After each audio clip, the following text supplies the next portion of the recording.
Amy पुरस्कारों में सर्वश्रेष्ठ ड्रामा सीरीज का पुरस्कार जीतकर पहले सीजन में अपना दमखम दिखा चुकी सीरीज दिल्लगी क्राइम अपने दूसरे सीजन में एक नए मामले को लेकर लौटी है, जो कि भारत के राजधानी की एक अलग ही तस्वीर दिखाता है। मैं बहुत ही स्पष्ट रूप से आपको बता दूं कि ये दूसरा सीजन पहले सीजन की तुलना में उतना इंटेंस नहीं है, लेकिन अगर आपने इसका पहला एपिसोड या पहले एपिसोड का कुछ जरा सा भी हिस्सा देख लिया तो आप अपने आप को पूरा सीजन देखने से रोक नहीं पाएंगे, क्योंकि इसमें इतने सारे ट्विस्ट और टर्न हैं कि आगे क्या हुआ या आगे क्या होगा ये बात पूरे समय दिमाग में चलती रहती है। ये सीरीज दिल्ली के अपराधों और उन अपराधियों के काम करने के तौर तरीकों के साथ साथ अखबारों व न्यूज चैनलों के कुछ न कुछ सनसनीखेज खोजती रहने वाली आंखों को, दो लोगों के बीच बनते बिगड़ते रिश्तों और दिल्ली पुलिस के जवानों और अफसरों के हालातों को करीब से दिखाने की कोशिश करती है। साथ ही साथ बहुत सारे सवाल भी जहन में छोड़ती है, जैसे कि क्या कुछ लोगों के अपराधों के लिए पूरी जनजाति को दोषी या अपराधी मानकर उनको सजा दे दी जाए? क्या निम्न वर्ग के लोगों को अपनी ख्वाहिश पूरी करने के लिए उच्च वर्ग के भ्रष्ट लोगों से उनके धन को छीनने का अधिकार है? इन सब के कोई आसान जवाब नहीं है। तो सीधे मुद्दे पर आते हैं और रिव्यू शुरू करते हैं। नमस्कार, द फोकल लेंथ में आपका स्वागत है। ये समय मैंने दिया था आपको चैनल सब्सक्राइब करने के लिए। अगर अभी भी आपने चैनल सब्सक्राइब नहीं किया है तो चैनल को सब्सक्राइब कर लीजिए।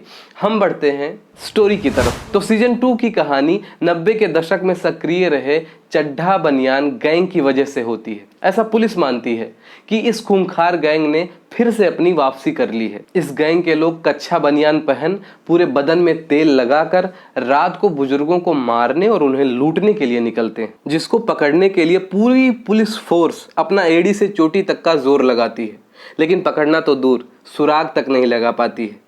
फिर ऊपर से प्रेशर होता है कि 90 के दशक में जिस अधिकारी ने इस गिरोह पर काम किया था उसको बुलाओ और मदद लो। वहां पर एंट्री होती है रिटायर्ड अधिकारी चड्ढा की। इनको जानकारी तो खूब रहती है और ये पूरी जानकारी देते भी हैं, लेकिन इनके साथ एक दिक्कत रहती है कि ये सबको एक ही नज़र से देखते हैं। मतलब अगर किसी एक ने कोई अपराध किया तो ये उस पूरी जाति को अपराधी मानने लगते हैं। इसी के चक्कर में वर्तिका चतुर्वेदी इनको निकाल बाहर करती हैं।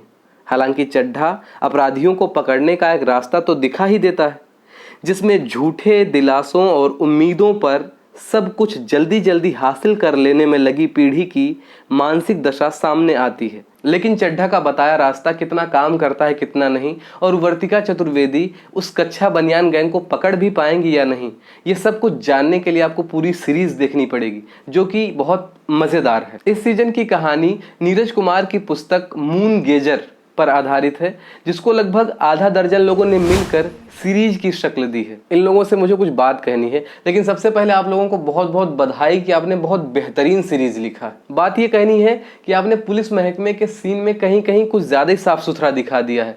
मतलब वर्तिका चतुर्वेदी के जूनियर्स उनकी सारी बात मान लेते हैं, कहीं कोई हस्तक्षेप नहीं करता है, या उनका कोई जूनियर उनके सीनियर के पास जा करके वर्तिका चतुर्वेदी की शिकायत न करता हो। ये थोड़ा ज़्यादा लगा। वही डायलॉग्स काफ़ी कमज़ोर रहे हैं, इनफैक्ट कहीं कहीं बेमतलब रहे हैं। और आखिर में वो तिलोत्तमा श्रोम का मनोवैज्ञानिक स्पष्टीकरण क्लाइमैक्स को थोड़ा सा कमज़ोर बनाता है। लेकिन इस सीरीज के डायरेक्टर तनुज चोपड़ा और कैमरामैन डेविड ने अपने बेहतरीन काम करने के अंदाज से जो कुछ बुरा था छिपा लिया। अंतरा लाहिड़ी की एडिटिंग तो काफ़ी चुस्त है ही, वहीं म्यूज़िक ने एकदम कहर ढा दिया है। मतलब कमरे में जा रहे हैं तो बाहर जा रहे हैं तो जहां जा रहे हैं उस हिसाब से वो म्यूजिक आपको एकदम पूरा इंगेज किए रखता है। अब बात करते हैं एक्टर्स की। तो डीसीपी वर्तिका चतुर्वेदी के कार के बोनट पर लगा झंडा भले ही फ्लैग कोड सेक्शन के तहत सही ना हो, लेकिन डीसीपी वर्तिका चतुर्वेदी की भूमिका में शेफाली शाह ने अपना काम बहुत ही बारीकी और चुनिंदा तरीके से निभाया। राजेश तैलांग और रशिका दुग्गल ने पहले सीजन से अच्छा काम किया है। वहीं पुलिस कमिश्नर के रोल में आदिल हुसैन अपने सीमित दृश्यों में भी असरदार दिखे हैं। इस सीजन में चौंकाने वाले रोल में दिखी हैं तिलोत्तमा श्रोम। ये बताने में सफल रही हैं कि किसी का बार बार अपमान या तिरस्कार मनुष्य को किस हद तक प्रभावित कर सकता है या उस पर कितना बुरा असर छोड़ सकता है। इन्होंने अपने रोल को बहुत जिंदा तरीके से निभाया। अब अंत में बात करते हैं कि इस सीजन को देखें कि ना देखें। तो अगर आपने पहला सीजन देखा है तो अच्छी बात है, नहीं देखा है तो कोई बात नहीं। पहले सीजन और दूसरे सीजन से कोई लिंक नहीं है, दूसरे सीजन की स्टोरी अलग है, पहले सीजन की स्टोरी अलग है। दूसरा सीजन 5 एपिसोड का है, इसको आप बहुत आसानी से एक बार बैठ करके देख सकते हैं। इधर बहुत सारी थोक में आ रही सीरीजों से कुछ अलग है, ये कुछ हट कर है। बाकी अगर रिव्यू अच्छा लगा हो तो वीडियो को लाइक कीजिए, दोस्तों में शेयर कीजिए और कमेंट बॉक्स में जाकर ये जरूर बताइए कि मैं अगली किस फिल्म का रिव्यू करूं। धन्यवाद।